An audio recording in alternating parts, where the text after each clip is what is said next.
You're now listening to Sound Talent Media. Check out more shows at soundtalentmedia.com.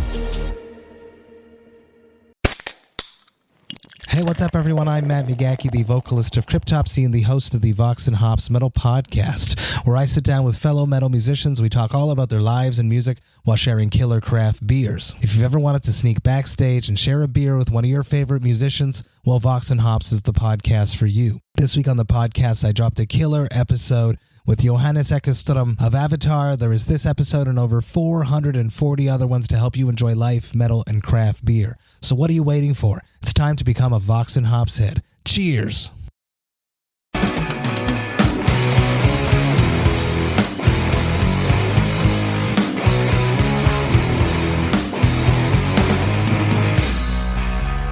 So some of you guys might recall a few months ago, Robert Keeley stopped by the Tone Cave to sit down and talk pedals and guitars and all that stuff. But one of the most important things that he told me, and one of the things I really took away, was that this episode is sponsored by Keeley Electronics. That's right. I know I say that's right all the time in these sponsorship spots, but it is right. I'm not making that up.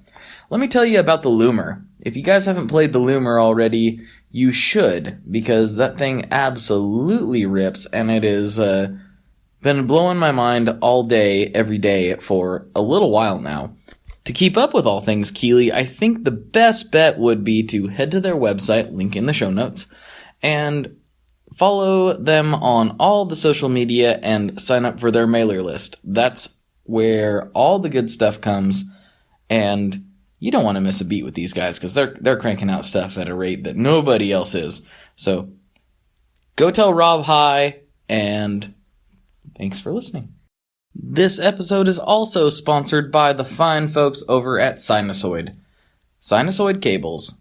They're the cables you need in your life, because not only are they dealers in cables, and as you've heard on other podcasts, smiles, they are also dealers of, how do I put this? Very interesting limo rides. Yes, if you know what I'm talking about, you know what I'm talking about? I don't mean to be so cryptic, but if you pry around on the interwebs for long enough, you'll find a very particular ride in a limousine with some very interesting characters that was brought to you by Sinusoid Cables. I'm just going to leave it at that. Nothing else really needs to be said on the matter, except one thing. They do have some new TechFlex colors in stock and some very, very fun and interesting options for you. So if you like cables with a 100-year warranty, if you like cables that help your local guitar podcasters keep doing their thing, then go hit up Sinusoid at sinusoid.com and, connect your cables with all the glee possible.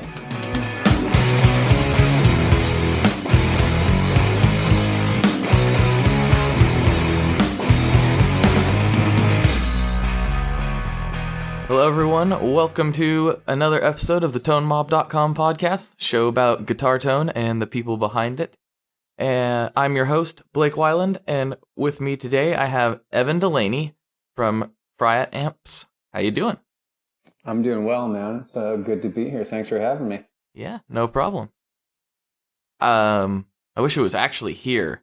I do very few in person, and it's always like, yeah, nice to be here, and I'm like, where is here?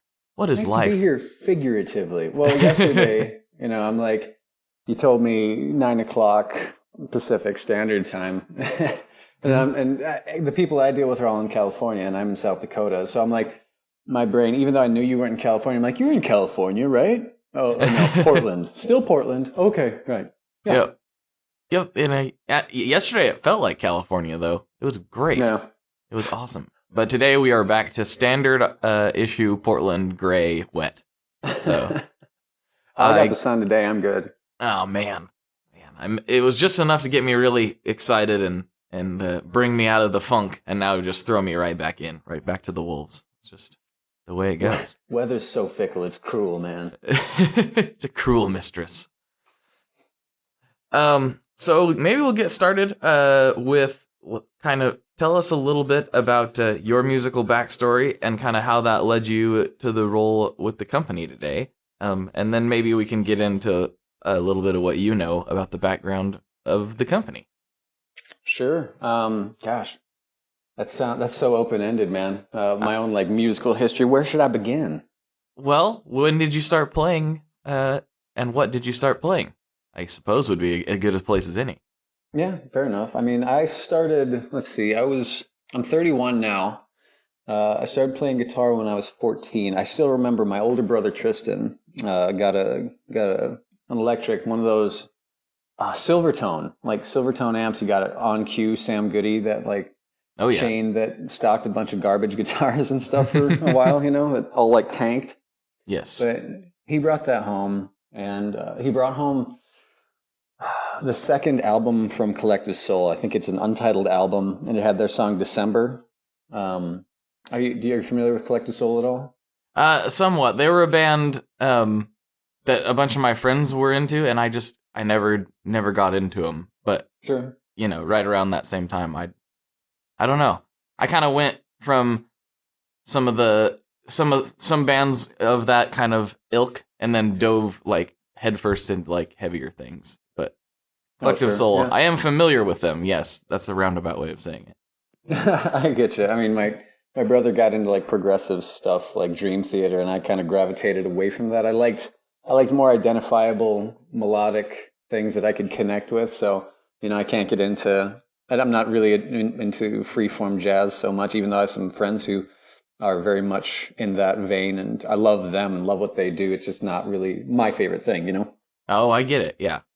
But yeah, he started playing guitar before I did, and we have very different styles. He's this great solo chordal, not chordal. I'm the chordal guy. I love music theory, and he's just got this innate ability to like take something I'm chording, add melodic structure to it, and create like a piece of music. Suddenly it comes alive, that kind of situation. Mm-hmm. But I started as a singer. A group of skateboarders had a band in middle school, and one day their singer couldn't make it, so I popped up. I was like, "Oh, I like singing. Singing's cool." So they let me come over. I knew the songs, and bashed them out. And I decided I would try to undermine their lead singer because I felt I was better than him. So here's this 14-year-old kid who was homeschooled coming to middle school, going, "Hey, I know you guys are friends going way back, but your singer sucks. Take me." That's funny. Needless to say, that didn't work out for me. But I got into another band from one of the other skater guys that was friends with them. And I just sang for them for a while, but started picking up guitar from there. And really, it wasn't, I was really no good and at all. I was just kind of a rhythm guy, and I never really started to study guitar till many years later, till my 20s, when I actually started to sit down and really try to understand it as an instrument, and it become more of a piece for another voice, because I'm more of a singer than I was ever a guitar player. But then I became more more interested in using the guitar to express a different way, because it's such a unique instrument for expression. Right. But I mean, all that to say, like, I became a gearhead too.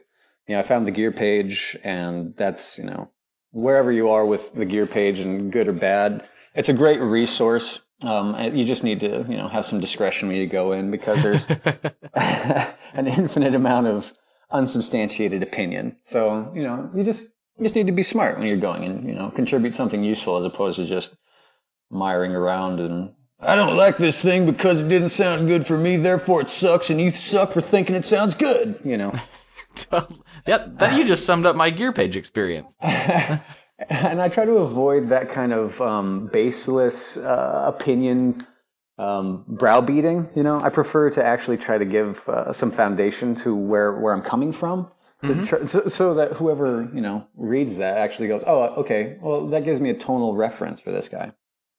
But totally, yeah. I mean, so. Not to, that kind of encapsulates a lot of years where I just started to become more and more entrenched in aftermarket gear, higher end builders, and just becoming more aware of all the stuff out there. And eventually, I'd heard about the new Fane Ascension series of guitar speakers.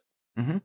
And Fane is one of those kind of names out there in the ether in North America. We're not really super up on them because Celestion dominated the market.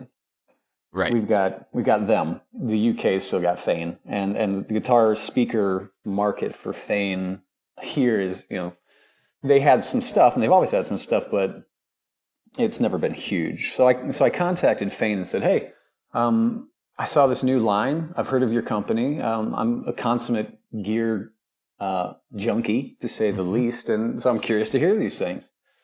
They said, check out Fane USA.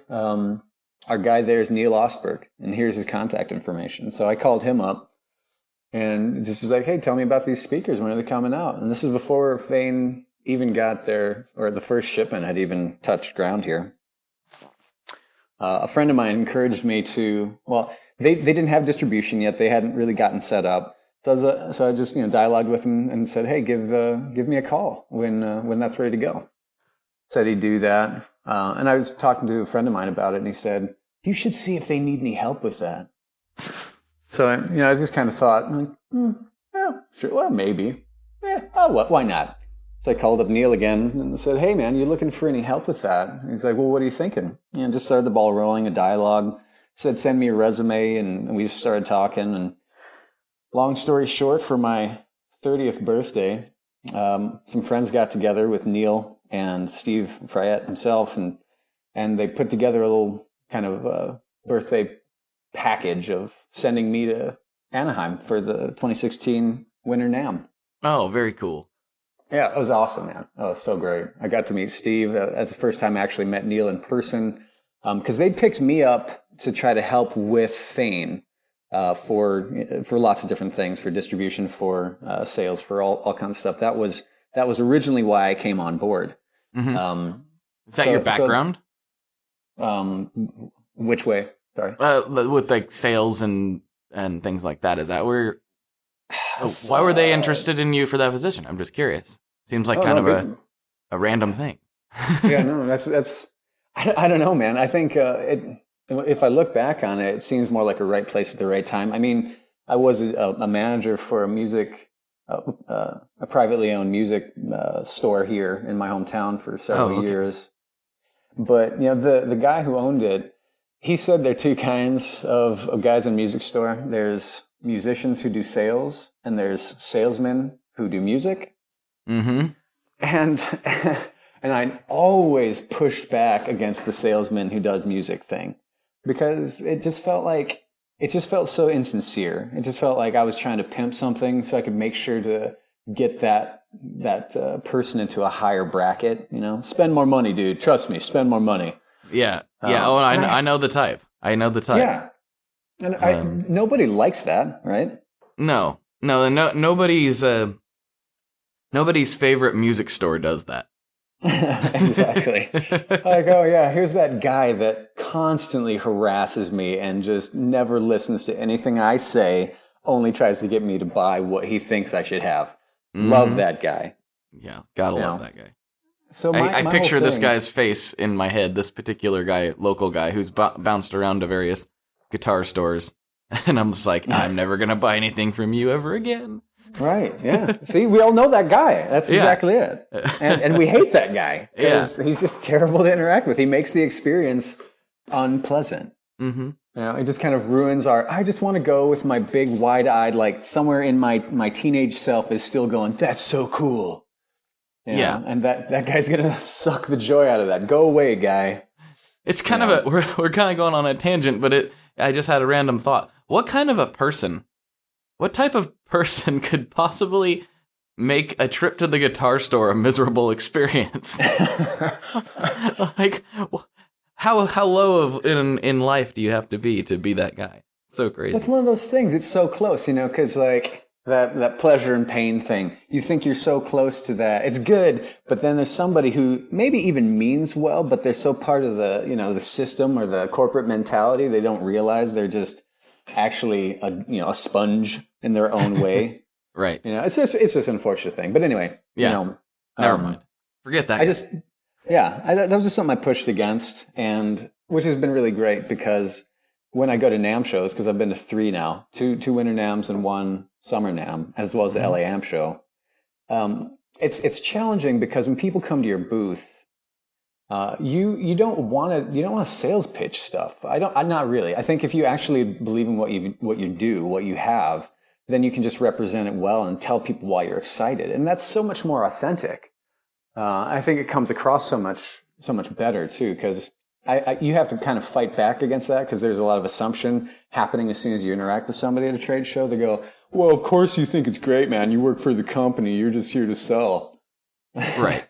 So it's a constant struggle to go, well, yeah, but I could work for other people, and I choose this because I believe in it. And I think they're doing great work, and I think their products are cool. And I think that there are uses that go beyond, well, I prefer the sound of this amp to that amp. These are, kind of Swiss Army knife tools. A lot of the latest stuff Steve's coming out with are very much like that, I think. Anyway, so that's kind of some of the background of, a bit of salesman, but more that I'm more interested in genuinely investing in people and building relationships where they can get what they need, not what I'm trying to push, Mm-hmm.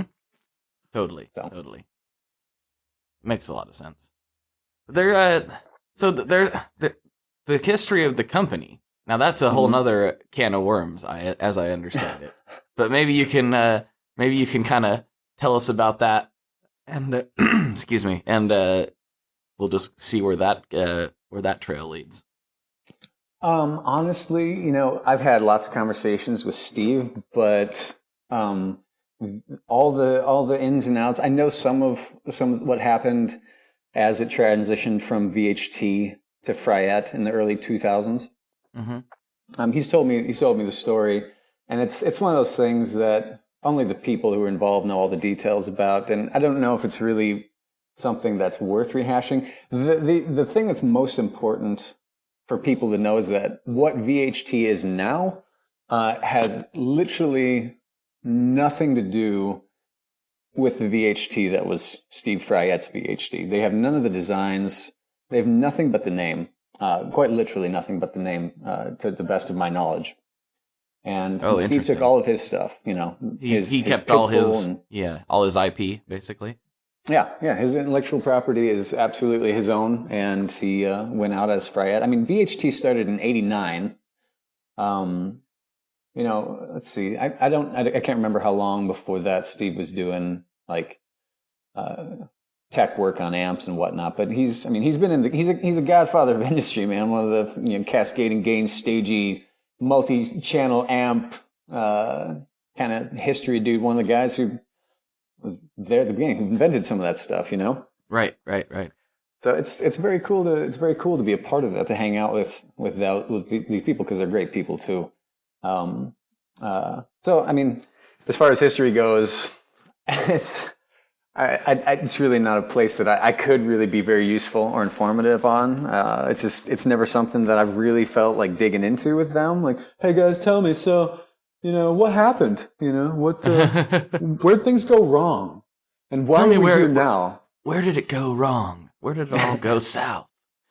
But it is were we born? It is important to note, though, because I think there's some confusion in the marketplace too regarding that transition. I don't know if people who are familiar with both companies, I think the general consumer, and myself included, knew they were related, but to what degree, not 100% certain. Sure. And so, yeah, I think there's the important part to note is that, yes, Steve started VHT, and then something happened, and he's no longer with VHT, and he has his own thing going on, and the two are, that's as far as the relation goes at this point, basically. Right, totally separate. I mean, entirely separate. What the original VHT was, which was Steve Fryette, and his designs and his work, became Fryette. Mm-hmm. And the VHT that exists now is in name only, so that's really the takeaway of it. There's no association, there's no crossover, there's no shared anything. It's just the old name, that we no longer have. We are Fryette. Hear us roar. And we are one. So that's all I can really say about that. Until anything else would basically be me talking out of absolute ignorance. And instead of proliferating ignorant, uninformed information that's inaccurate, maybe we should check. What's your next question? Okay. So let's see. So, Fryette has a couple things going on besides their main amp line. Specifically, the one that's got me really interested is the new Sound City stuff that's coming down the pipe. Oh yeah. Can we talk about? You're probably a little more informed with what's going on there. What's the goal with that brand? Are they going to try to resurrect it as what it used to be, or are we putting new spins on old designs? What's kind of the whole theory with the Sound City line? Sure. Well, I won't put my words on what Steve's trying to accomplish. I'll just use what he said in interviews. And what he said is, basically he took, so do you know the history? I'll just give a little history of Sound City. Yeah, do that. Just as a context for the podcasters tuning in, or who will be tuning in. Because they're like, who the heck is this Evan Delany? You're not Fryette. What? Who are you? I met you at a show. But anyway, so Sound City, I can't remember. I don't know exactly when how long the company's been around, but Dave Reeves, who was Hiwatt, is designed for Sound City, like the original Sound City 100 head and whatnot in the late 60s, somewhere in the 60s, and took the capital he made from designing for Sound City and started Hiwatt. So the original Sound City, some of the original Sound City designs, particularly the 100, was Dave Reeves. And, whoever's played a Hiwatt knows they're a unique kind of big, ballsy, punchy sound it's distinct. It's got a distinct sonic signature. And that was very much Steve's history. Everybody started to pick out like, I'm Marshall, I'm Fender, and somewhere in there someone's like, I like Vox, but he didn't. Is that what the Vox guys sound like? I didn't know what they sounded like. That was to represent a smaller portion between. I like Vox. Hey, Vox is cool. Brian May's my hero. Shut up. Hey, actually, I'm a Vox guy. I grew up playing Vox and blackface Fenders, so I'm not digging on Vox whatsoever. Don't get me wrong, or any of those companies. I love that stuff. I love all amps. I just you find a sound you like. You can find sound, if anything, it's just whatever inspires you. Yeah.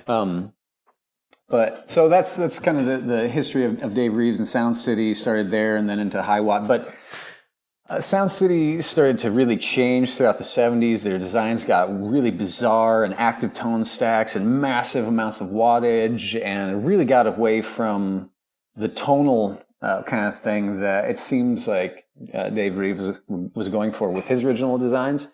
So when we found out that, well, I wasn't part of that. That was pre my time before I was somewhere in there when we started looking at Sound City and then acquired it officially a while back. But that's not under my purview. I have no legal authority. I didn't talk to anybody about, yes, we'd like to acquire your name throughout Europe and North America and Japan.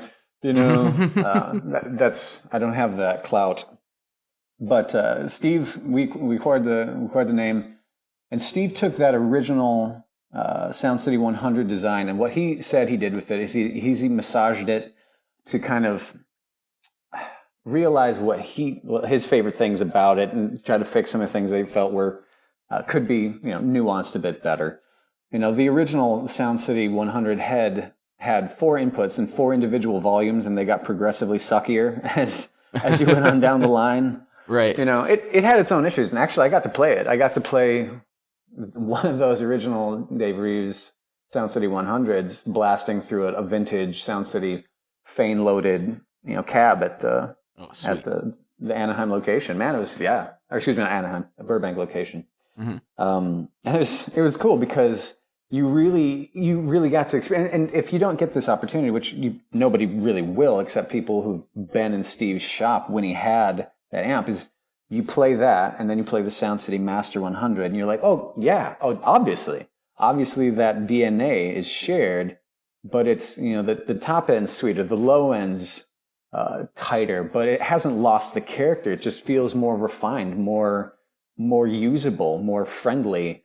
And that's kind of the cool thing about that. So he's trying to keep, because he's got the Ultra Lead or the Sig X, and these things are incredibly powerful tone shaping amplifiers, multi-channel, multi-feature within each channel. Just crazy amounts of tweakability. And the Sound City is more in the vein of, all right, how do we go back to the roots? It's the simple rock and roll machine. You plug in, there's a normal and a bright volume, and you just bridge those. Because it's 4-input, but it's more like that Marshall 4-input than the Sound City 4-input. You know what I mean? Right. So you take a little little jumper.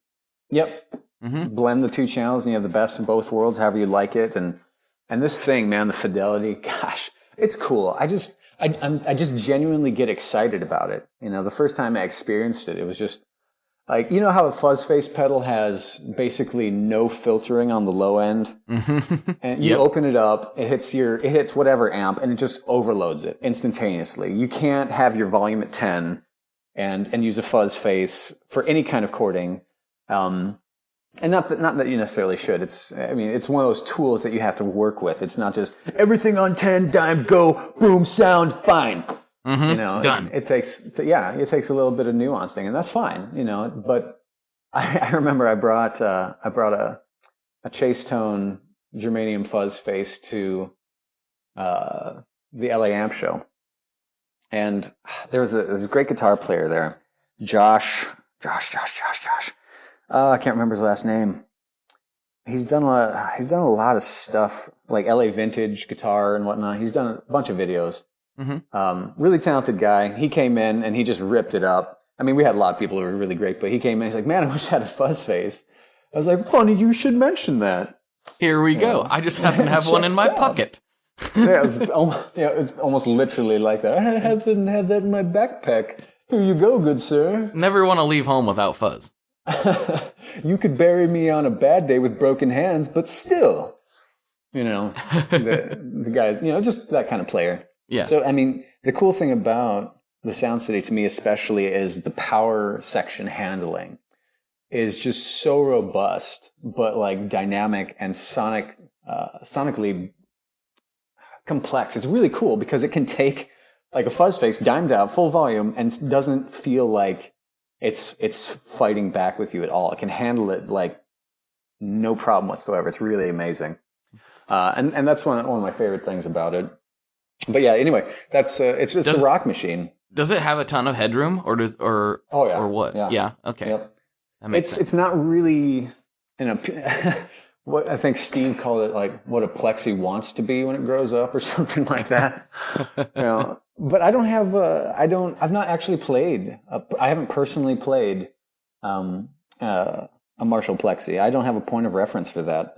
But we've had Luis Maldonado. Plays for Train. Train just did a Led Zeppelin 2's whole album, a little tour of that, and they took a Sound City full stack, Sound City Master 50 head, and on a power station, and toured with that, and he absolutely loved it. It's just really, it's an honest platform, and I think that's kind of a through line for all of Steve's designs, is that people sometimes call them they're kind of stiff. They're kind of designed to not saturate quite as much in the power section, so they get that really incredible grind, but they stay incredibly articulate, which can seem stiff, but it's actually really just it shows the player. And as someone who's a sloppy player, I'm like, oh man, like I suck. Yeah, dang, I know the feeling. I love guitar, but I'm not a technical wizard by any means, but I love bashing stuff out. And these amps really just show you whatever you're using.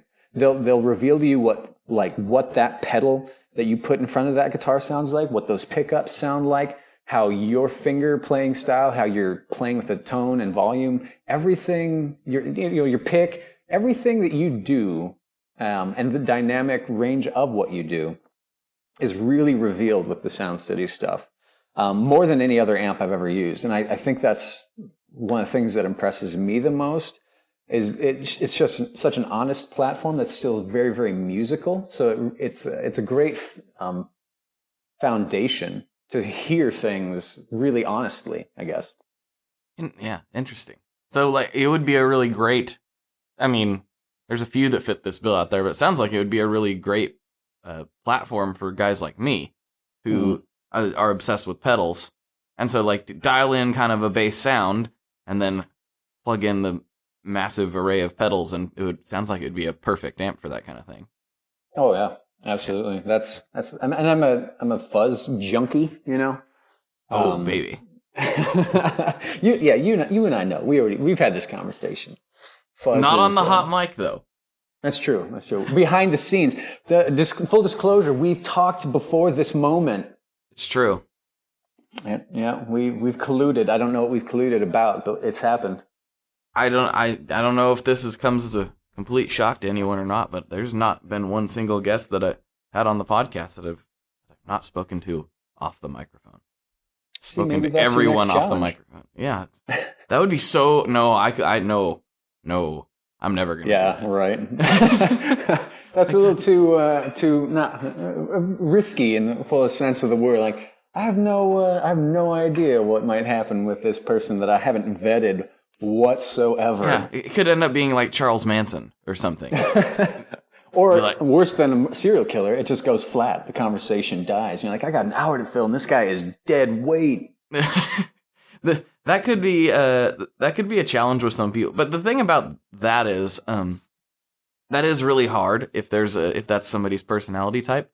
But the thing is, those people don't generally ask or say that they'll be on the podcast in the first place. They'll be like, "Yeah, I'm okay, thank you," or they won't even ask. And so the problem kind of fixes itself. I haven't really had too many issues with that. If somebody wants to come on the podcast, that means they probably want to talk about gear or just ramble. Sometimes we just like to ramble about nonsense for an hour, and that's fine. Yeah, forgive me if I do ramble. I mean, I try to answer questions. My mind, like the way my mind works is like I kind of have a broader picture of how I try to articulate things and have trouble narrowing it and focusing it to contextualize it well. So forgive me if I like go off on tangents that are not in any way, conducive to forwarding the conversation. That's what this podcast is all about. It's tangents. And tangents and tacos and pizza. Ooh. Yeah. All I got is some coffee with Bailey's, but I'll take that. Oh, man. That sounds quite good, too. I had a random question. Oh, well, fuzz. Let's talk about fuzz because I love it. Do you have a particular flavor of fuzz that you like to kind of gravitate towards it, or are you just like me in what I need all fuzz because they're all so different, and who knows what kind of sounds you could get? That's the funny thing, man, because like the bass like circuit topology of like old fuzz circuits, there's I'll change this capacitor and added a transistor. Mark II, Right. So it's not super crazy what's going on that differentiates them inside, but the sonic change is night and day. That's what's insane. You take a fuzz space and you swap out one little component. It's like, this could be a different pedal. Exactly. It's bizarre. Have you ever messed with pedal guts at all? Do you ever play with circuits, or not your thing? No, well, no, not really. No, I know just enough about electronics to be super dangerous, and I can solder, albeit really, really slowly. But yeah, no, that's not really my thing. I let I let Leon handle that. My buddy Leon from Pelican. Sure, yeah, it's just fun. I mean, I do it every once in a while. I've built several amps, but I'm not electrical engineering informed enough to be useful in that capacity. Just, I've learned a lot on the way. But anyway, so far as like me, sometimes I like that super saturated, completely unforgiving wall of just mean, when you do a bend, like a double stop bend where you've got the notes just grinding past each other, and it's one of the most beautiful things you can ever get, but it needs that mean, searing, Velcro-y kind of goodness to really achieve that awesome sonic effect. Sometimes I absolutely love that. And sometimes I'm like, oh man, I want a fuzz that responds to my playing a bit more, responds to my volume a bit more. So, I mean, I'll go between, I want to be in love with fuzz faces, but usually I'm pissed off at them. Which I think speaks more to, my ability to use the tool than the tool itself. So I can't dig on a fuzz face. It's more like, I just don't understand you. I just want to love you. Can you love me back? So I'll play whatever, man. The one thing I haven't tried yet that I really, really want to is an Analog Man Sunface. I mean, they're like the venerable fuzz face, Sunface, excuse me. Yeah. Mm-hmm. I'd love to try one of those. Your Tone Mob fuzz, I've been curious to try. There's several things out there, but I mean, I've got an old Tall Font, Big Muff Pie. Yes. I've got some Paul Trombetta, several Paul Trombetta stuff, pedals, his Rotobone and some other things. He makes some really killer, unique stuff. Chase Tone. I've tried a whole bunch, but I've got a couple, like my Mark 1.8 from Paul Trombetta. It's got AC 128 trannies, and this thing just, it's a searing, mean, completely unresponsive until it gets to sputtery, volumey kind of mother, and I love it. Just sometimes it's just what the doctor ordered. Nice. How about you? Oh geez. I just did this thing the other day where I was talking with I was actually doing a podcast with Brian Wampler on his Chasing Tone podcast, and cool.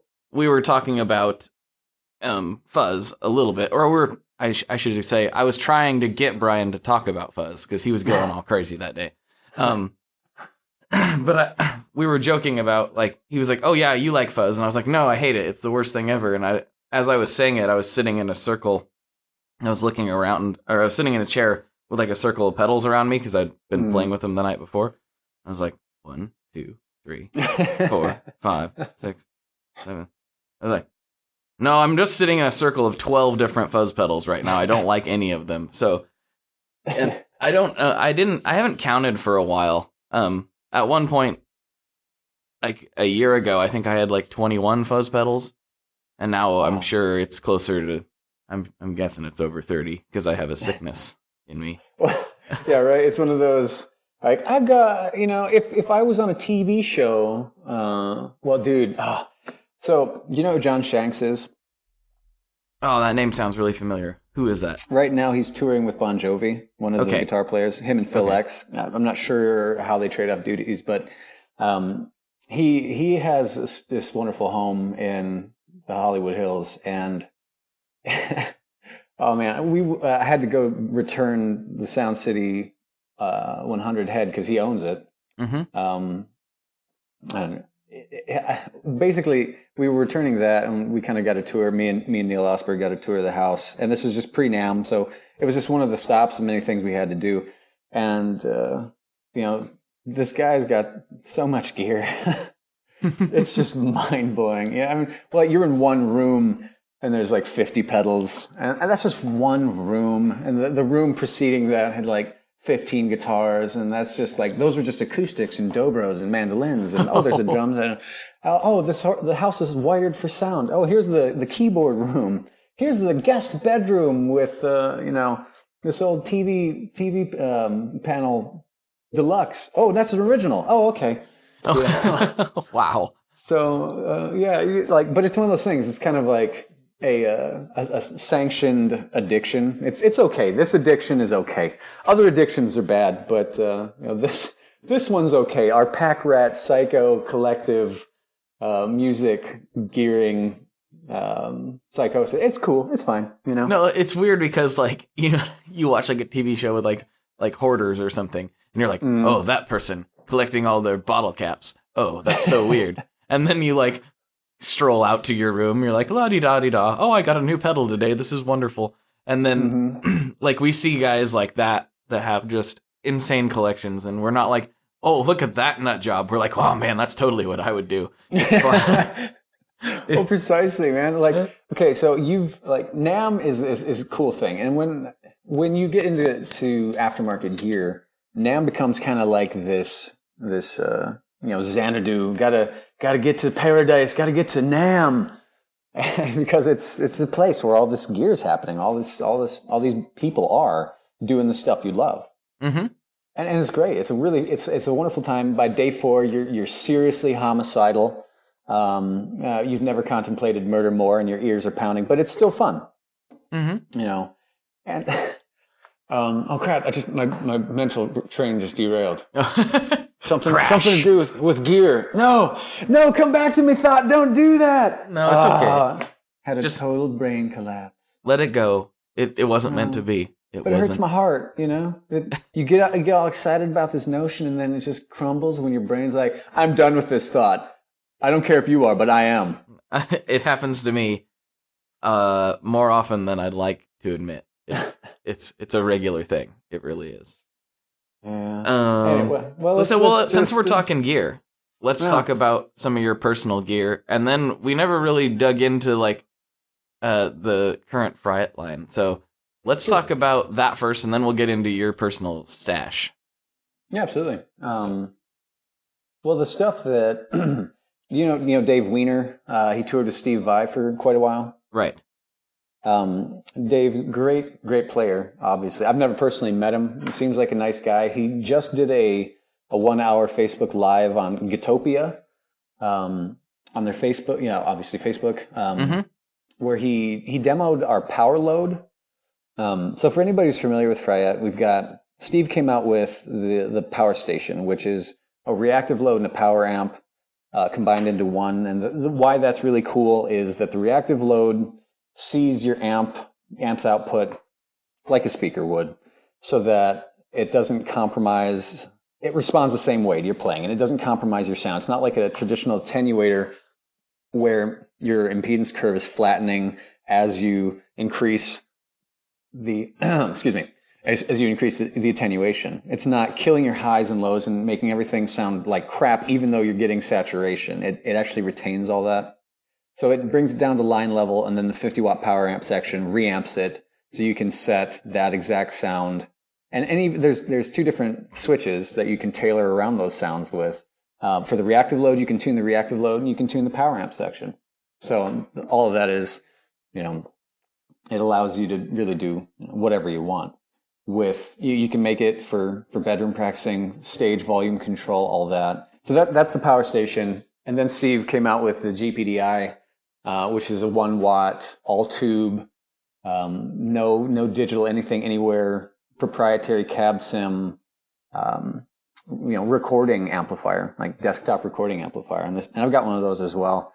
And you can run it into the power station, create a 50-watt amp, with no issue. So this thing, it's got 2 gains. So like one's a voicing and one's a saturation, and then 3 different kind of EQs, like a clean, deliverance, and pitbull. Deliverance is kind of like a 70s rock and roll. Pitbull's more modern, and then an extra gain switch. And it really, I could go on way too long about the versatility of it, which sounds shilling, yeah, of course, man. Once again, you're just pimping a product because you work for these guys, But it's not. I've noticed you have a lot of characters that you do. Yeah, it's fun. I like your characters. I wish we should start naming them. That's what my dad did. Voices and goofy stuff growing up. I love it. It's conversationally normal for me, even though most people are like, "What the crap is going on with this guy?" Has he got voices in his head? Absolutely. Yep, he's got split personalities. Yeah, we're talking to Evan and Kevin today, actually, in case you knew that. It's Kevin. Get it right. Oh, it's Kevin. Yeah. But, That's let's see. I would encourage anybody who's listening to this to go and look at what the GPDI is, because it's easier to sum up the power station in its sections. It would be more involved to convey the different options that you can achieve with the GPDI, because it has so much tone shaping and gain shaping and all this kind of stuff that it's really something that you should see. I think Dave's going to do, next week is what he said. He was planning to do another Gutopia Facebook Live with the GPDI. So I'm looking forward to that too, because it'll be cool to see what he does. Nice. But yeah, what he just did was our power load, which is the cab sim section of the GPDI and the reactive load section of the power station kind of combined into this one box. So, for so many guys, especially praise and worship guys, which I have history with, they always have stage volume issues and amp issues and fighting with the sound guy and fighting with stage volume, blah, blah, blah. Like, this thing is what I wish had existed so many years ago, because you can take your amp, your favorite sound, run it into the power load, and then it's got this mic sim out, this cabin mic sim that you can tailor to sound like whatever you want it to. And you can practice with headphones, you can run it in front of house, so you can run a completely silent stage without compromising the sounds you love or turning your amp down so low that it's completely anemic and sounds like crap. Mm-hmm. So that's what we just demoed. So those are kind of big three, like, stage, studio, home tools that I think. What I really get excited about those particularly is because I love sharing that with musicians who need good tools. That goes beyond, well, I prefer this sound, I prefer that sound. It's like, that's cool, man. Here is something that'll allow you to use your sound in any situation. And that's cool for me, because I like to equip musicians. I love them to be able to get what they want and be happy and achieve the things that get them excited, because nothing's worse than getting together on stage or with a group. And as soon as, you start going, oh, you need to turn it down, You're like, come on. Yeah, it instantly deflates you. Yeah. Mm-hmm.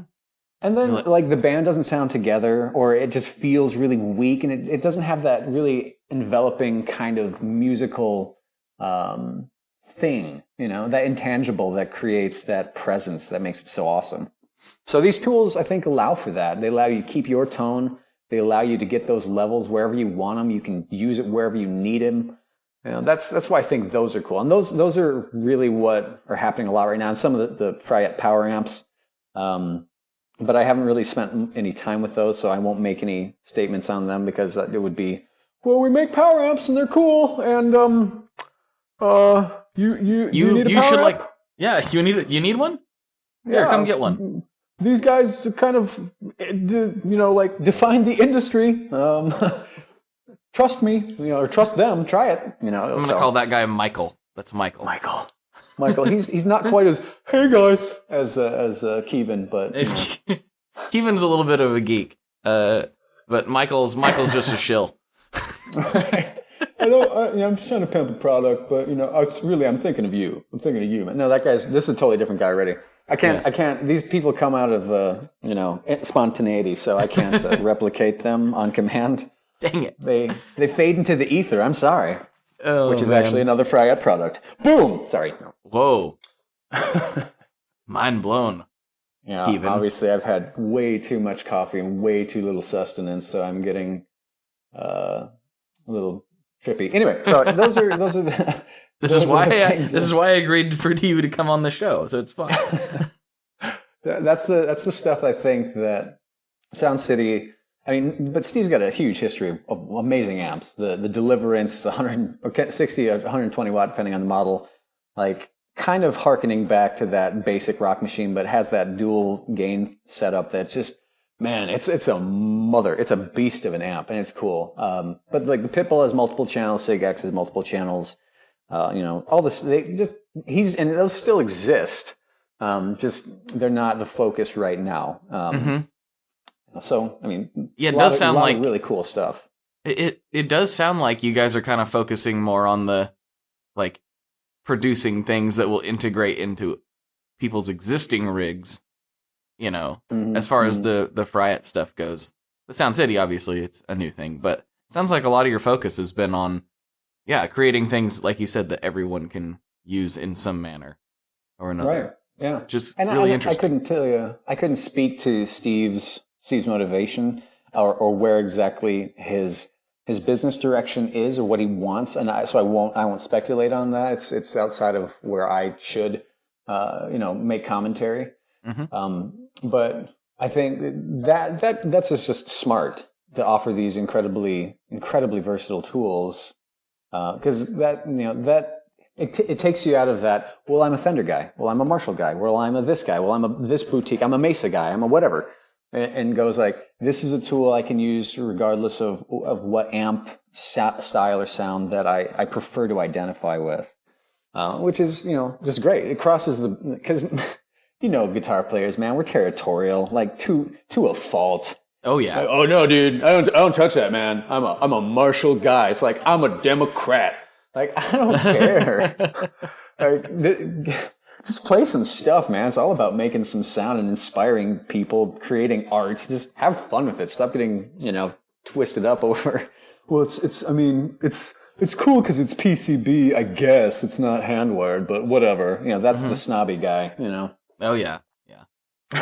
Actually had that happen. A guy came in, played our Sound City 30 combo at NAMM, and he was a good player. And he liked it, and his comment was, well, it sounds pretty good for a PCB amp. And I was like, oh, man, I've never been so tempted to slap somebody in this context because, like, you're hearing with your preconceived notions, with your confirmation bias. You're not hearing with your ear. You want it to be better.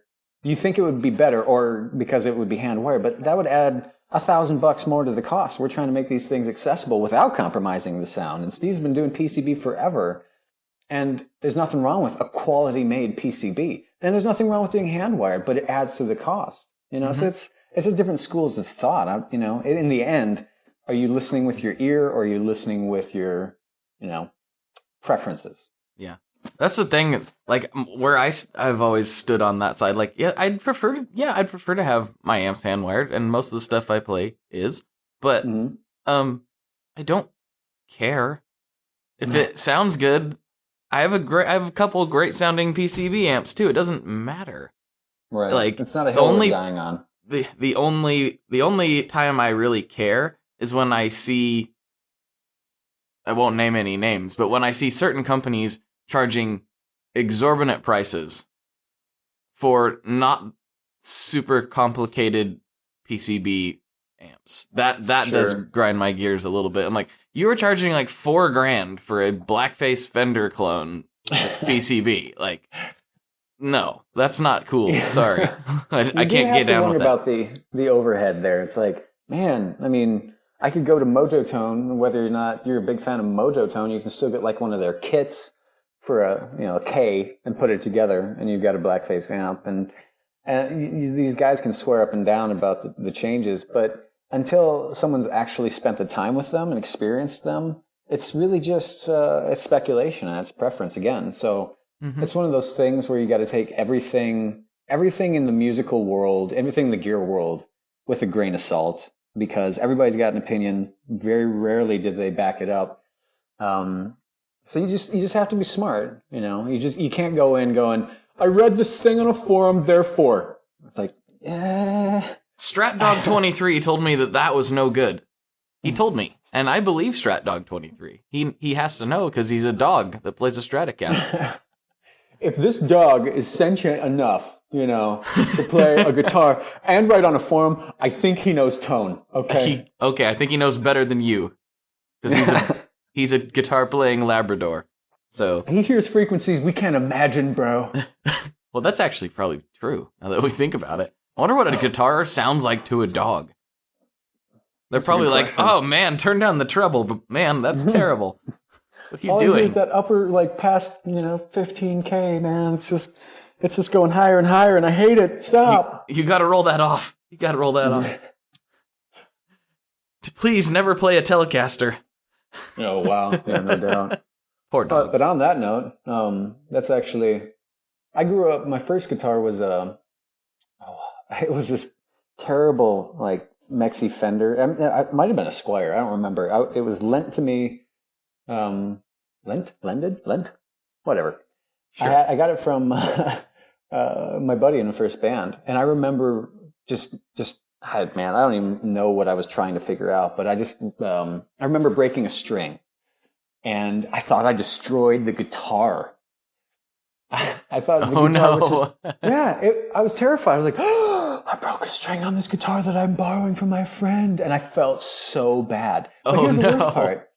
I took it back to him because he asked for it back. I was like, dude, I broke a string. I'm so sorry.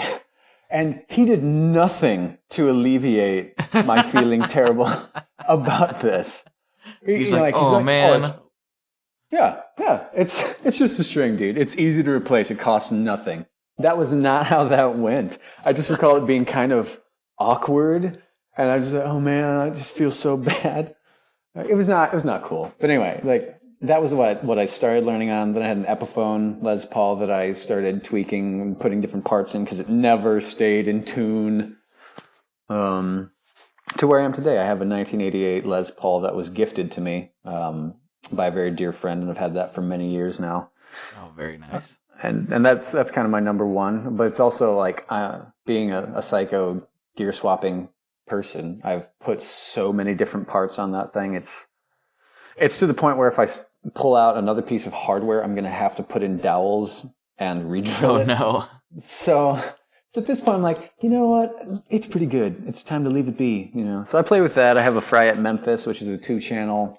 It's got a really great clean, and it's got a really great dirty. I use that as a nice platform. Usually stay on the green channel, which is the clean one, and use that pushed a bit because the green channel breaks up really nice with a variety of different, you know, pedals and that. I've got a 1970 high watt 412 cab, you know, that has the Fane F70s in it, and that thing.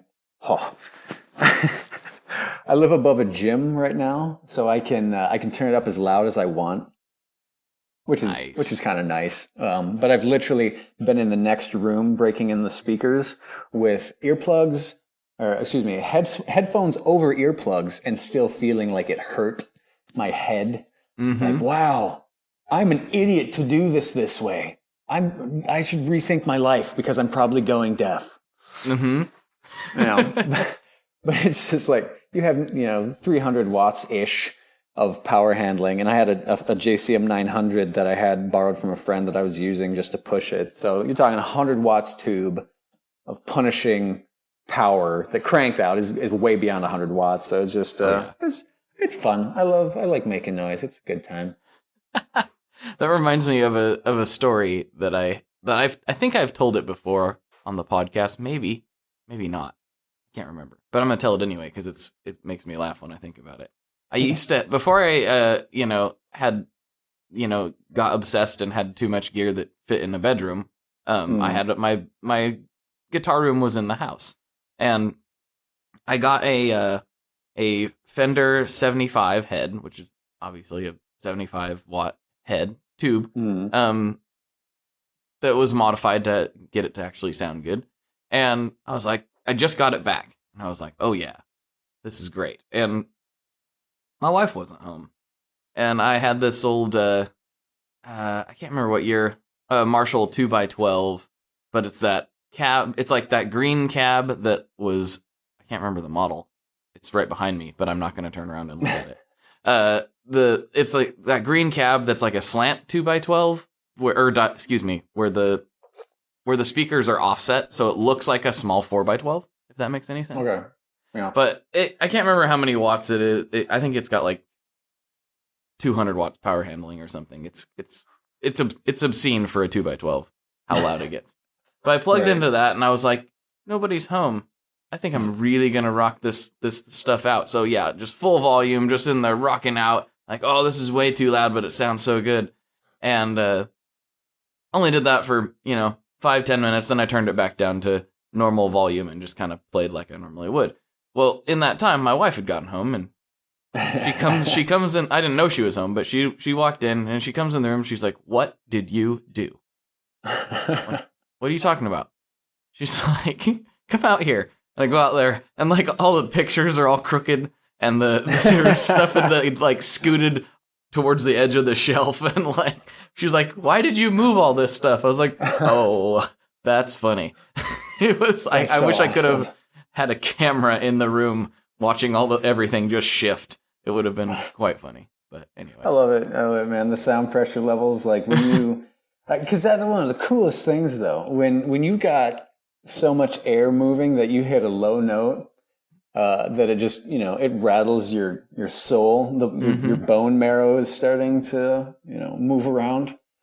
Like, that's awesome. We had a guy at the LA Amp show. Like, every time we plugged in the Sound City Master 100, Steve always put it into a 412.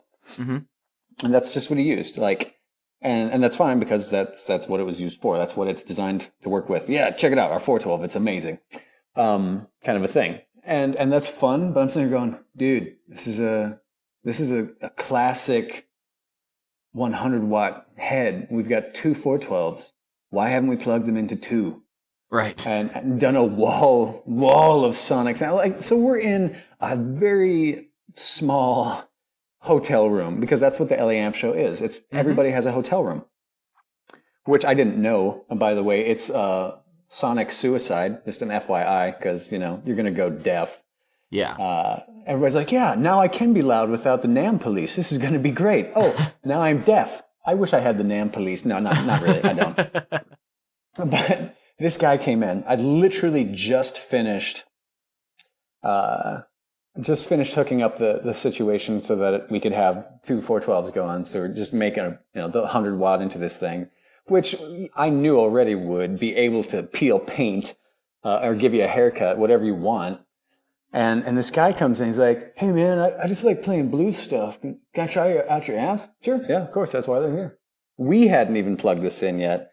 But we knew, we're like, hey man, just bring up the volume slow, okay? So he starts rolling up the volume. He kind of feathers the low E string with his thumb. Mm-hmm. And like, just the super percussive wave just pushes back on all of us. The guy leaps back, and he says something that I can't repeat on this podcast. Just an exclamation of surprise, shall we say. And, just lights up. He's like, that's amazing.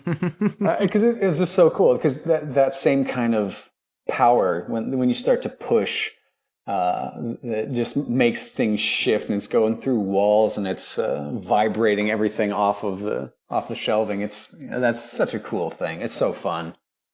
Yes, it really is. It's a magical feeling.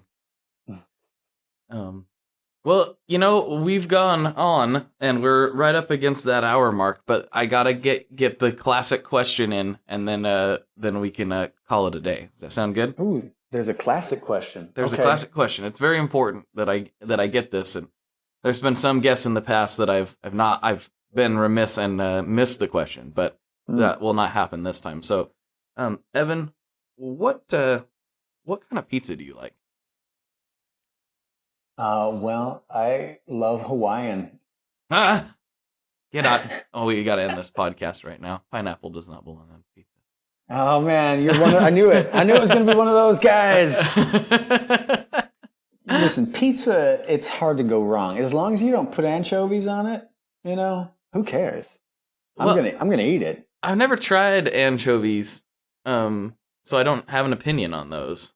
I don't know. I like fish. I like pizza. Okay. I've had clam pizza before, which I thought was going to be terrible, and it was actually good. So I don't know. Well, I remember the first time my dad was like, "We're getting a Hawaiian pizza," or whatever he called it. Mm-hmm. I don't, Hawaiian's the more everybody uses that now, but back then I don't think it was widely known as that. It's just like Canadian bacon pineapple pizza, whatever. Right. I'm like, pineapple on a pizza? That's as weird as saying cheesecake. A cake made out of cheese isn't a good thing. That's disgusting. And you were like, wait a second. Let's just say, there were revelations in my life about both cheesecake and pineapple on pizza. So I encourage people to be open-minded about food. All right? That's all I'm saying. That's my final thought for the day. That's a good note to wrap up on, I think. I think so. Eat cheesecake and pizza. That's the takeaway. That's what I'm gonna do, I think. That will be the rest of my day now. Excellent. Well, all right, dude, Evan. Thanks for coming on. I appreciate your time. Yeah, it's been a pleasure. Yes, it was a good time. So I'll go ahead and wrap this thing up. For Evan, this is Blake, and as always, folks, good luck and good tones.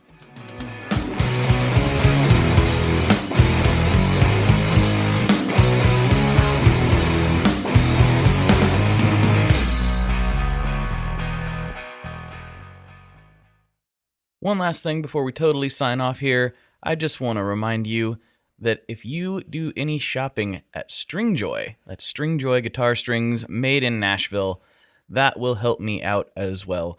As I've said for years, I'm heavily involved in that company, and I really do think they're making the best products on the market. So if you would like to try custom strings, go to tonemob.com/stringjoy and check them out today. I seriously love what the team down there is doing. I help them out with all kinds of things, and by you supporting them, you are also supporting me as well. And hey, you need some strings, so why not get some custom strings just for your guitar and playing style? Again, the link for that is tonemob.com/stringjoy, and that will take you right to their website, and you can do all your shopping through there, and that will help everyone involved out. So thank you very much. Talk to you next time. We are brought to you by the wonderful folks at Gun Street Wiring Shop. Yes, Gun Street Wiring Shop. I've talked about them before. I used to say based out of Bend, Oregon, but guess what? Sean moved to my neck of the woods. Sean's in Portland. Sean is awesome and has helped me with a bunch of stuff lately. And if you have wiring needs for your guitar, he can help you too. If you want to get weird with it, he can get weird. If you just need to spruce things up a little bit, there's your guy. He takes all the guesswork out of doing your guitar wiring, and he makes it simple, and his customer service is top-notch, and I can't say enough good things about Gun Street as a company. I really respect Sean and what he's all about, and the product is top-notch. I've got 3 different guitars that now have Gun Street harnesses in them, and I could not be happier. So go to gunstreetwiringshop.com and check them out.